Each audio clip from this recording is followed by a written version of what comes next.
ഉരുളുന്ന കല്ല്, വീഴുന്ന വസ്തുക്കൾ, ഒഴുകുന്ന ജലം, ഭൂമിയിലേക്ക് പതിക്കുന്ന ഉൽക്ക എന്നിവയിലെ ഊർജ്ജം ഗതികോർജ്ജമാണ്. ഇവയെല്ലാം ചലിക്കുന്ന വസ്തുക്കളാണ്. അപ്പം ചലിക്കുന്ന വസ്തുക്കൾക്ക് കിട്ടുന്ന ഊർജ്ജം ഗതികോർജ്ജമാണ്.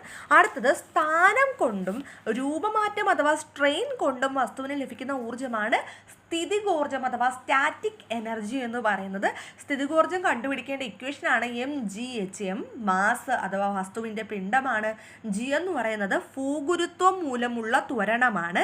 എച്ച് എന്ന് പറയുന്നത് ഉയരമാണ്. ഉയരം കൂടുന്നതിനനുസരിച്ച് വസ്തുവിൽ ചെയ്യപ്പെടുന്ന പ്രവൃത്തിയുടെ അളവും വസ്തുവിൻ്റെ സ്ഥിതികോർജ്ജവും കൂടുന്നു. ഒരു സ്ഥലത്തിൻ്റെ ഉയരം കൂടുന്നതിനനുസരിച്ച് വസ്തുവിൽ ചെയ്യപ്പെടുന്ന പ്രവൃത്തിയുടെ അളവും വസ്തുവിൻ്റെ സ്ഥിതികോർജ്ജവും കൂടുന്നു. ജലസംഭരണിയിൽ ശേഖരിച്ചു വെച്ചിരിക്കുന്ന ജലത്തിന് ലഭ്യമാകുന്ന ഊർജ്ജം സ്ഥിതികോർജ്ജമാണ്. അത് അനങ്ങുന്നില്ലല്ലോ, അതിൽ സംഭരിച്ചു വെച്ചിരിക്കുന്നതാണ്. അപ്പോൾ അതിൽ സ്ഥിതി ചെയ്യുന്നത് കൊണ്ട് തന്നെ അവിടെ ഉണ്ടാകുന്ന ഊർജ്ജം സ്ഥിതികോർജ്ജമാണ്. രൂപമാറ്റം കാരണം വസ്തുക്കൾക്ക് ലഭ്യമാകുന്ന സ്ഥിതികോർജ്ജത്തിന് ഉദാഹരണങ്ങൾ സ്പ്രിംഗ് അമർത്തുകയോ വലിക്കുകയോ ചെയ്യുമ്പോൾ കിട്ടുന്ന ഊർജ്ജം, പിന്നെ കുലച്ചു വെച്ച വില്ല്, വലിച്ചു നിർത്തിയിരിക്കുന്ന റബ്ബർ ബാൻഡ്, ഇതിനൊക്കെ ഉള്ളത് സ്ഥിതികോർജ്ജമാണ്. അപ്പോൾ രൂപമാറ്റം കാരണം വസ്തുക്കൾക്ക് ലഭിക്കുന്ന സ്ഥിതികോർജ്ജത്തിന് ഉദാഹരണമാണ് ഈ പറഞ്ഞതെല്ലാം. ഇനി ആൽബർട്ട് ഐൻസ്റ്റീനെ കുറിച്ച് നോക്കാം. അദ്ദേഹത്തിൻ്റെ കാലഘട്ടം 1879 മുതൽ 1955 വരെയായിരുന്നു.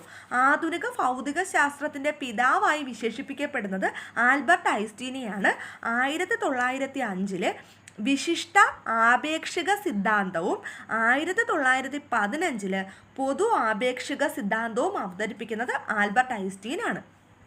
ഐൻസ്റ്റീനോടുള്ള ആദരസൂചകമായി ആപേക്ഷിക സിദ്ധാന്തത്തിൻ്റെ 100ാം വാർഷികം 2005 നമ്മൾ ഭൗതിക ശാസ്ത്ര വർഷമായി ആചരിക്കുന്നത്. അപ്പോൾ 100ാം വാർഷികമായിട്ടുള്ള 2005 ഭൗതിക ശാസ്ത്ര വർഷമായി ആചരിക്കുന്നു. ഊർജ്ജ സംരക്ഷണ നിയമത്തിൻ്റെ ഉപജ്ഞാതാവ് ആൽബർട്ട് ഐൻസ്റ്റീൻ ആണ്. അതെല്ലാവർക്കും അറിയുന്നതാണ്. ഊർജ്ജത്തെ പുതുതായി സൃഷ്ടിക്കുവാനോ നശിപ്പിക്കാനോ കഴിയില്ല. എന്നാൽ ഊർജ്ജ നഷ്ടമോ ലാഭമോ കൂടാതെ ഒരു രൂപത്തിലുള്ള ഊർജ്ജത്തെ മറ്റൊരു രൂപത്തിലേക്ക് ഊർജ്ജമാക്കി മാറ്റാൻ കഴിയുമെന്നതാണ് ഊർജ്ജ സംരക്ഷണ നിയമം. ഫോട്ടോ ഇലക്ട്രിക് പ്രഭാവത്തിന് വ്യക്തമായ വിശദീകരണം നൽകിയതിന് 1921 ഭൗതിക ശാസ്ത്രത്തിനുള്ള നൊബേൽ സമ്മാനം ഇദ്ദേഹത്തിന് ലഭിച്ചിരുന്നു. Theory of relativity, essays in humanism, ideas and opinions, the world as I see it എന്നിവ ഇദ്ദേഹത്തിൻ്റെ കൃതികളാണ്. ദേശീയ ഊർജ്ജ സംരക്ഷണ ദിനം December 14. ഈ ഭാഗത്തു നിന്നുള്ള ക്വസ്റ്റ്യൻസ് ആണ്. ഐൻസ്റ്റീൻ്റെ ഫോർമുലയാണ്, മാസും എനർജിയും തമ്മിലുള്ള റിലേഷനെ കുറിച്ച് ഐൻസ്റ്റീൻ രൂപപ്പെടുത്തിയ ഫോർമുലയാണ് E=mc² ആണ്. അടുത്തത് ദ്രവ്യവും ഊർജ്ജവും ഒരേ അസ്തിത്വത്തിൻ്റെ 2 ഭിന്ന രൂപങ്ങൾ മാത്രമാണെന്ന് സമർത്ഥിച്ചത് ആൽബർട്ട് ഐൻസ്റ്റീൻ ആണ്.